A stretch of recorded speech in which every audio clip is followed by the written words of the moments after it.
Kesan selepas pembunuhan beramai-ramai oleh Hamas pada 7 Oktober telah membawa satu realiti yang menyakitkan bagi masyarakat Yahudi Amerika yang teratur. Banyak perikatan yang telah mereka bina selama bertahun-tahun dengan komuniti minoriti lain tiba-tiba terputus tepat ketika diaspora sangat memerlukan rakan. Tetapi gabungan baru sedang muncul, termasuk dengan sebuah organisasi yang dipimpin oleh Muslim yang bukan sahaja memperjuangkan solidariti dengan orang Yahudi, tetapi juga perdamaian yang lebih erat dengan Israel.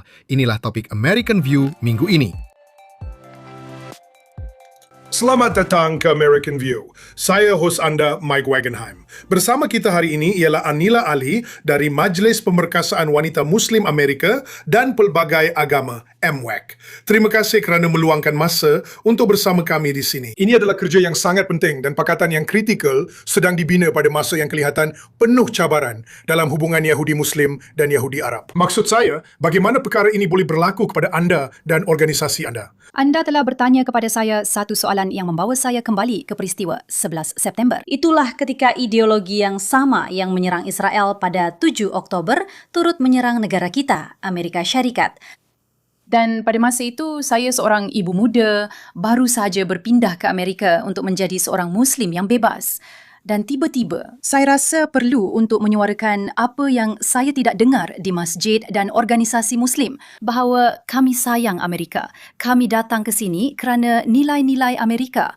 Kami datang ke sini untuk kebebasan beragama, hak wanita, kesaksamaan. Sebaliknya, saya dengar Amerika dipersalahkan atas peristiwa 11 September. Kemudian, ia mula beralih kepada menyalahkan orang Yahudi. Dan awak tahu, saya baru sahaja meninggalkan banyak negara Muslim untuk datang ke Amerika. Dan saya sendiri, saya dari Pakistan. Saya dilahirkan di sana. Dan saya tidak pernah dengar kebencian terhadap Yahudi yang begitu teruk seperti yang saya dengar di masjid tempatan saya di Irvine, di California Selatan. Dan apabila saya berdepan dengan organisasi-organisasi ini, saya sedar bahawa mereka mempunyai agenda yang sangat berbeza daripada seorang Muslim seperti saya. Dan itu adalah untuk mengambil alih tamadun Amerika, tamadun Barat, dan juga untuk melakukannya dengan mewujudkan suasana permusuhan terhadap orang Yahudi dan Israel.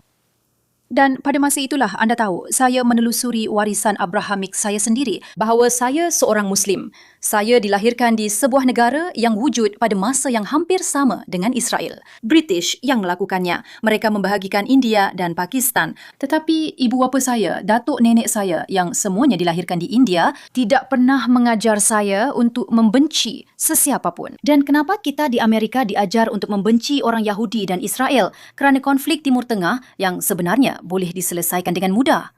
Kita hanya perlu temukan orang Israel dengan orang Arab. Itu 30 tahun yang lalu. Dan saya rasa pada masa itu, saya merasakan kita perlu ada platform sendiri kerana kita adalah kumpulan Muslim terbesar di Amerika, bahawa kita bukan Arab dan selalunya kita tidak setuju. Dan sekarang, saya boleh katakan kebanyakan masa, kita tidak setuju dengan ideologi kebencian ini. Dan bahawa Islam adalah satu-satunya jalan dan semua yang lain perlu diketepikan. Semua ini adalah idea yang asing bagi saya sebagai seorang Muslim. Kerana saya dibesarkan bersama Muslim yang berfikiran terbuka. Mereka telah membina sebuah negara yang juga akan menjadi tempat perlindungan yang selamat untuk golongan minoriti, untuk Muslim. Dan kami juga melihat apa yang berlaku dengan wang petrodolar yang masuk ke Asia Selatan. Dan anda tahu, keseluruhan proses radikalisasi ini, ia membangkitkan mentaliti jihadi. Ia melanda Asia Selatan. Dan di Amerika, ideologi yang sama telah berakar umbi. Dan tugas kami sebagai Muslim, saya katakan Muslim sederhana yang menyayangi Amerika, adalah untuk bersuara. Dan kami melakukannya. Untuk masa yang lama, kami melakukannya. Sehingga perkara-perkara tertentu berlaku di Amerika yang di luar kawalan kami. Dan kami sedar bahawa bukan lagi hanya rakyat Amerika biasa yang perlu bersuara.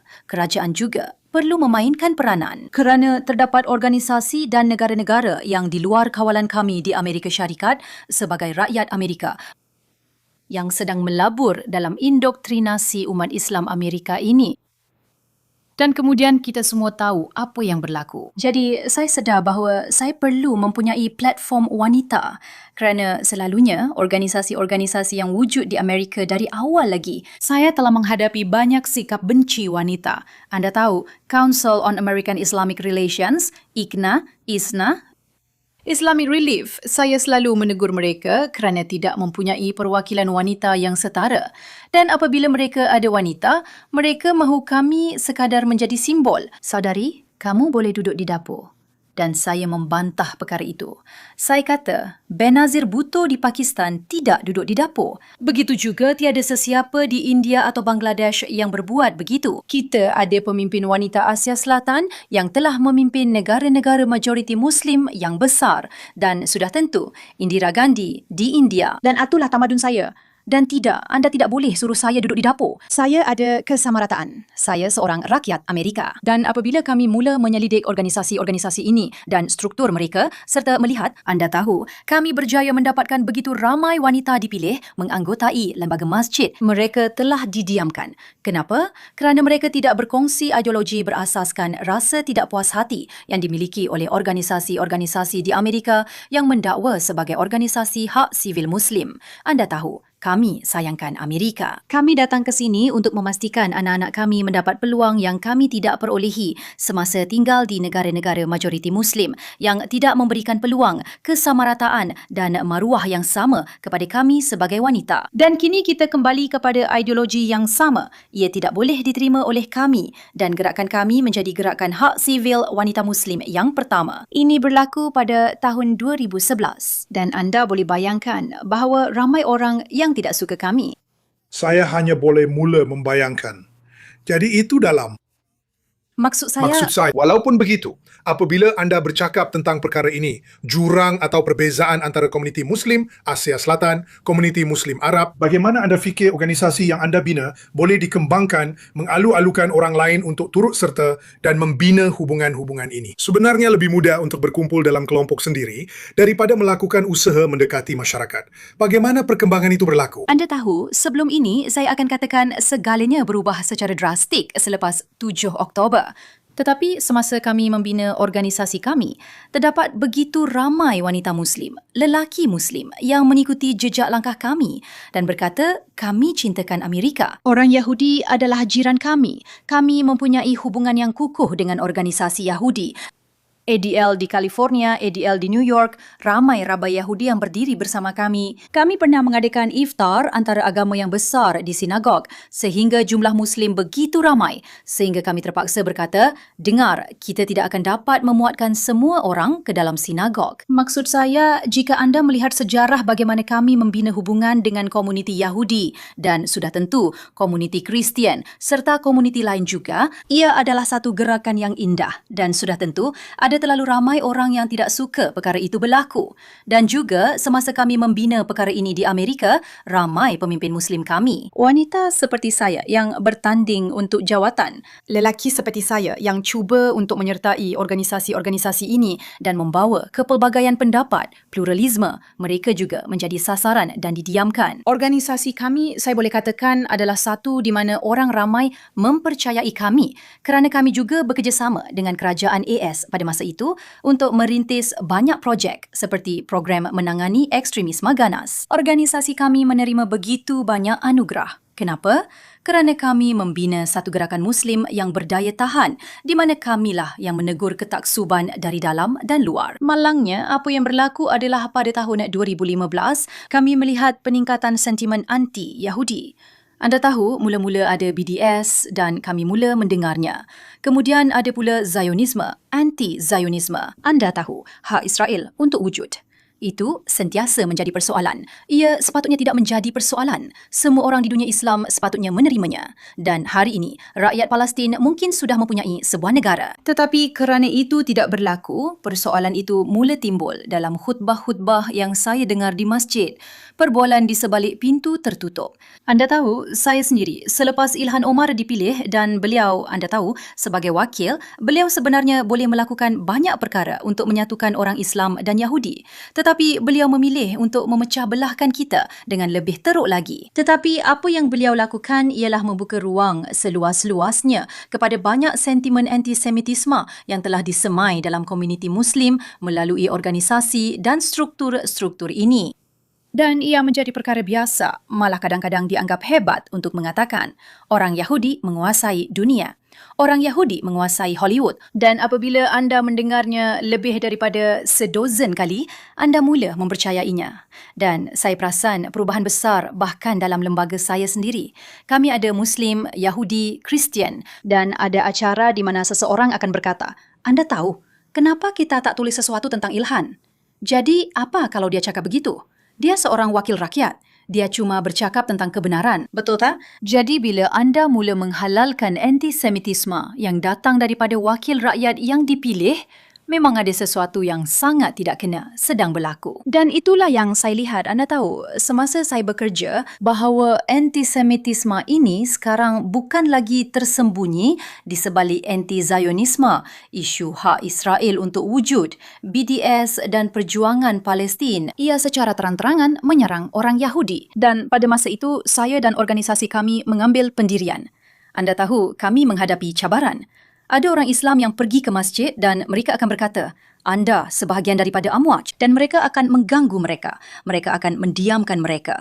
Ramai wanita tampil ke hadapan. Mereka bertanding untuk jawatan di Florida. Mereka bertanding untuk jawatan di Michigan. Dan kerana mereka tidak antisemitik, mereka tidak anti-Israel. Mereka diganggu, didiamkan, diugut. Lelaki pun sama. Dan kemudian hanya Majlis Pemerkasaan Wanita Multi-Agama Muslim Amerika yang berdiri di situ sebagai mercu harapan untuk Amerika. Jadi saya ingin tanya awak tentang perkara ini. Sebab sebagai seorang Yahudi, kami melihat secara langsung organisasi demi organisasi yang menampilkan diri sebagai organisasi hak sivil, organisasi progresif, meninggalkan kumpulan, meninggalkan orang Yahudi. Pada dasarnya membiarkan mereka menghadapi semuanya sendiri. Atau lebih teruk lagi, secara aktif menyerang.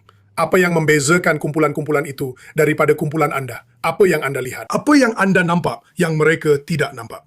Apa yang membuatkan kumpulan anda, gerakan anda dan orang-orang dalam lingkungan anda tetap bertahan dan berpegang pada perjuangan apabila yang lain begitu cepat melarikan diri? Adakah ini satu proses yang panjang? Adakah ia satu bentuk indoktrinasi? Apa perbezaan di situ? Sebab saya telah bertanya soalan ini kepada pemimpin Yahudi berkali-kali. Mereka boleh memberikan 100 jawapan yang berbeza seperti yang biasa dilakukan oleh orang Yahudi. Tetapi dari perspektif orang luar, saya berminat dengan apa yang Anda lihat.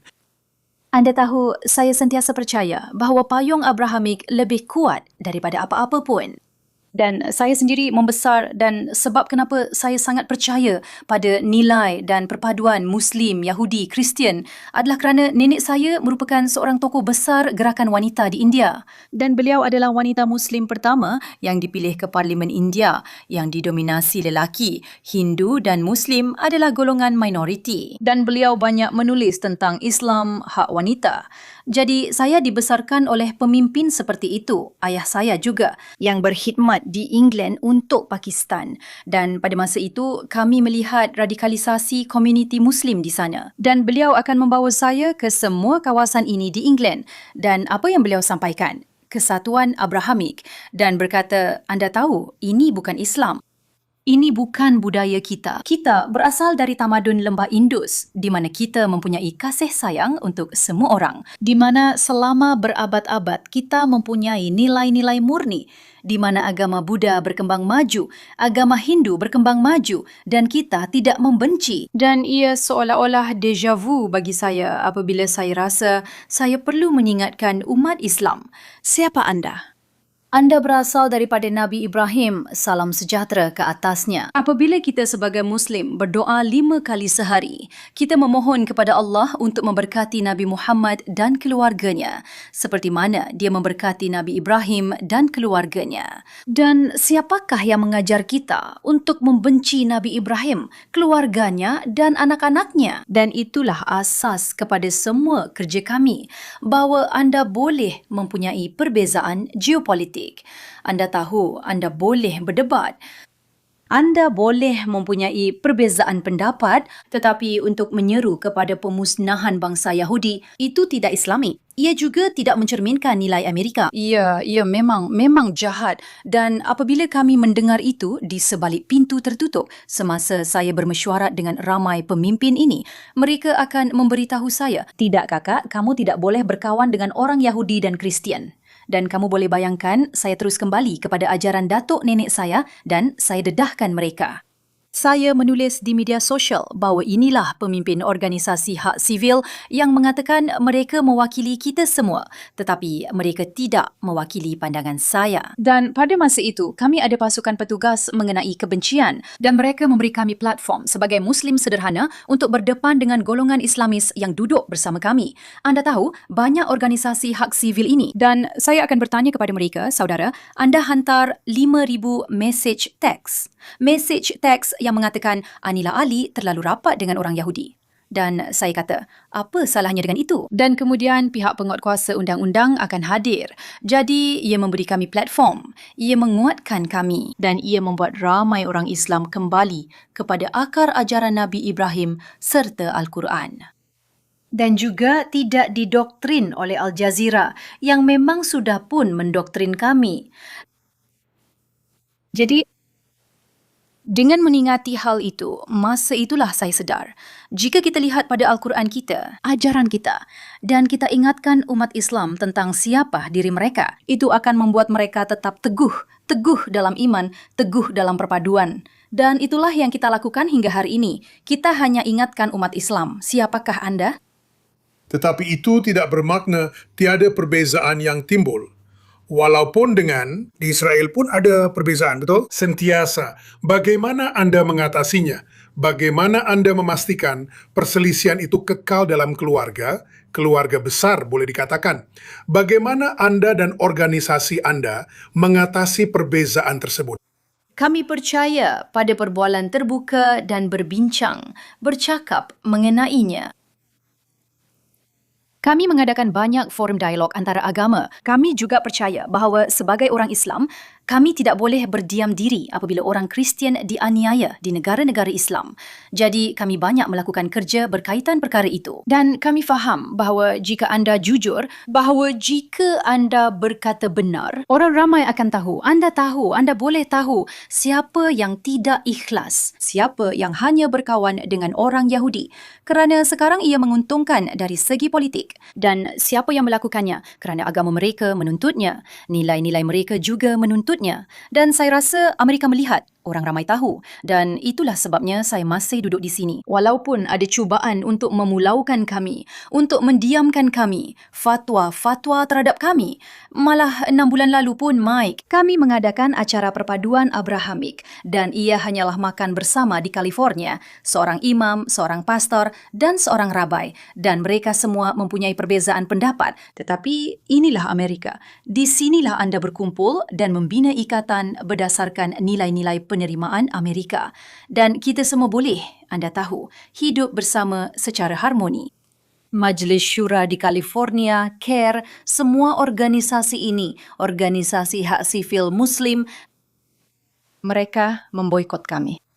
Mereka menyeru untuk memboikot acara makan bersama. Tetapi apa yang mereka lakukan sebenarnya mendedahkan sikap prejudis mereka sendiri. Dan orang ramai mengetahuinya, orang ramai melihatnya. Saya juga sedar bahawa apabila kami bercakap benar bahawa anda tahu, terdapat banyak mazhab dalam Islam.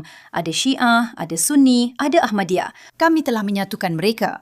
Pernah satu ketika pihak penguatkuasa undang-undang melihat kepada kami sebagai wanita Muslim dan berkata, anda tahu, selepas insiden tembakan di Miami-Dade yang itu, komuniti LGBT sangat takut bahawa orang Islam akan menyeru kepada kemusnahan Mehra.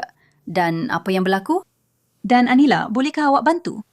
Kami telah mengumpulkan Imam Ahmadiyah, Syiah, Sunni bersama-sama sudah tentu dengan para pastor Abrahamik dan rabi kami. Dan kami satukan mereka semua di atas pentas di Amerika di sebuah sinagog. Dan kami berkata, mari kita bincang tentang kebencian. Dan kemudian mesejnya sangat indah kerana kita semua duduk bersama. Imam Ahmadiyah yang datang kepada saya, beliau berkata, adakah kamu tahu, saudari, ini kali pertama saya duduk bersama Imam Sunni. Jadi wanita mempunyai, saya rasa kita ada sesuatu yang istimewa. Saya akan katakan cara untuk menangani isu-isu yang sangat toksik seperti ini, idea-idea yang sangat ekstremis, kerana kita bersifat penyayang, kerana kita mengambil berat tentang generasi akan datang. Kita ada cara untuk membimbing mereka. Kita ada begitu banyak contoh wanita, anda tahu, dalam dunia Abrahamik. Semua ibu kita, anda tahu, dari Sarah ke Hajar, ke Khadijah, ke Maryam, semua wanita ini telah melakukan perkara yang menakjubkan. Jadi kami berkata, kalau kita boleh tunjukkan kepada Amerika, beginilah kita boleh jadi, kita boleh mempunyai perbezaan pendapat. Tetapi untuk Amerika, kita bersatu dan tiada ruang untuk keganasan. Bercakap tentang itu, anda mengetuai delegasi Muslim, delegasi pertama yang diketuai Muslim dalam perarakan Hari Israel pada tahun lepas. Saya pasti kerana seluruh perarakan berada di bawah ancaman keganasan. Bagaimana perasaan itu, terutamanya memandangkan suasana tegang tahun ini dan juga rejim baharu boleh dikatakan di bandaraya New York yang turut memerhatikan perarakan tersebut? Maksud saya, bagaimana perasaan itu apabila mengetuai delegasi tersebut? Saya tak dapat gambarkan dengan kata-kata. Ia benar-benar merendahkan hati dan sangat indah melihat begitu banyak generasi orang Yahudi yang merupakan warga New York yang telah membangunkan New York berdiri di sana dan mengucapkan terima kasih kepada kami. Anda tahu, seorang nenek memegang cucunya dan berjabat tangan. Kemudian ayahnya datang dan mengucapkan terima kasih.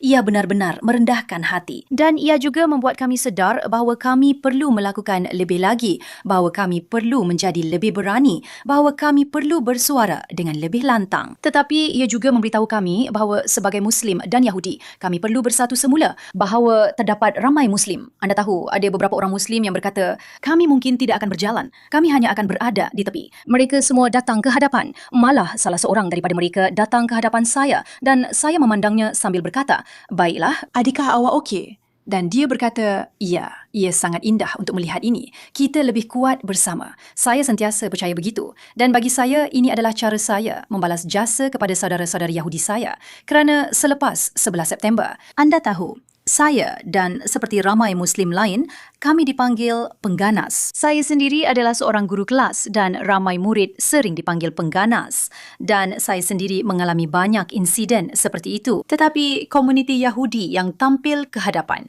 Anda tahu, ketika itu ADL yang tampil ke hadapan, salah seorang Datuk Bandar Irvine, dia memanggil semua rakyat Pakistan sebagai pengganas dan dia melakukannya secara terbuka. Dan tiada, anda tahu, Muslim Public Affairs Council, tiada CARE, tiada organisasi Muslim yang tampil ke hadapan untuk membantahnya. Siapa yang tampil ke hadapan? Rakan-rakan Yahudi. Dan mereka juga mengajar kami bagaimana untuk memperjuangkan diri sendiri dan menggunakan, anda tahu, inilah yang anda boleh lakukan. Beginilah cara anda boleh memperjuangkan hak anda. Jadi, kita tak boleh buat begini. Kita lebih kuat jika bersama-sama. Baru-baru ini, hanya dalam beberapa minggu yang lepas, MWAC telah mengadakan persidangan di Washington DC, persidangan tahunan kedua. Dan yang ini nampaknya lebih besar daripada acara sulung. Kita hanya ada beberapa minit lagi. Ceritakan kepada kami tentang bagaimana acara-acara ini dibangunkan dan apa yang anda rancangkan untuk masa depan. Sebenarnya, saya sedar di New York ketika kita berarak bersama bahawa ada lebih ramai orang baik daripada orang jahat. Saya teringat membaca diari Anne Frank dan dia seorang gadis berumur 13 tahun yang berkata ada lebih banyak kebaikan dalam diri manusia. Dan jika kita pegang itu dan kita sentiasa utamakan itu dalam apa sahaja yang kita lakukan, ia berarak di New York, bertemu dengan orang Yahudi, membuatkan kami sedar bahawa ramai orang yang ingin bersatu semula walaupun ada politik yang memecah belahkan. Jadi kami berkata, mari kita bina satu gabungan yang lebih kuat daripada tahun lepas. Kami ada 35 organisasi yang menyertai kami. Tahun lepas, kami ada kira-kira 50 orang Muslim. Dan ini adalah organisasi Muslim. Kali ini, kami ada 70 organisasi Muslim, Yahudi, Kristian, Sikh, Hindu, dan mereka semua bersatu bersama kami untuk berkata, kami tidak akan bertolak ansur dengan antisemitisme. Kami tidak akan bertolak ansur dengan kebencian dan kita lebih kuat bersama. Dan bukannya hanya, anda tahu, 50, 100 orang, itulah yang berlaku tahun lepas. sangat sukar untuk mengumpulkan 100 orang pun. Kami mempunyai 250 orang yang datang dari hampir setiap pelosok Amerika dan ada beberapa imam yang telah berani menghadapi ribut dan datang. Dan sudah tentu, terdapat juga rabi, organisasi dan kumpulan pemikir. Lebih penting lagi, terdapat orang Islam dari New York yang datang dan mereka berkata, kami akan melakukan sesuatu mengenainya. Dan semua orang sangat gembira dapat berada di platform yang sama sekali lagi, menguatkan Amerika dan berkata, kita lebih kuat bersama. Itulah yang kami mahu lakukan. Anda tahu, ada orang Islam dari Maghribi, ada orang Islam dari Afghanistan. Anda tahu, ada orang Pakistan, ada orang India, ada juga ada orang Sikh. Dan mereka semua bercakap tentang bagaimana kita perlu membina jambatan, teruskan perkara itu. Dan sudah tentu ada Demokrat dan juga Republikan yang juga sangat menyentuh hati. Kami sangat digalakkan untuk melakukan ini dan meningkatkannya. Jadi sekarang kami terbuka. Jika anda sebuah organisasi di Amerika dan anda ingin menyertai usaha Abrahamik kami untuk menyatukan orang ramai, kami terbuka. Sertailah kami, sertai gabungan kami. Yahudi dan Muslim, Demokrat dan Republican. Semua orang. Haleluya. Nani Lali, terima kasih banyak kerana meluangkan masa bersama kami di sini dan kami akan bercakap dengan anda lagi minggu depan dalam rancangan American View.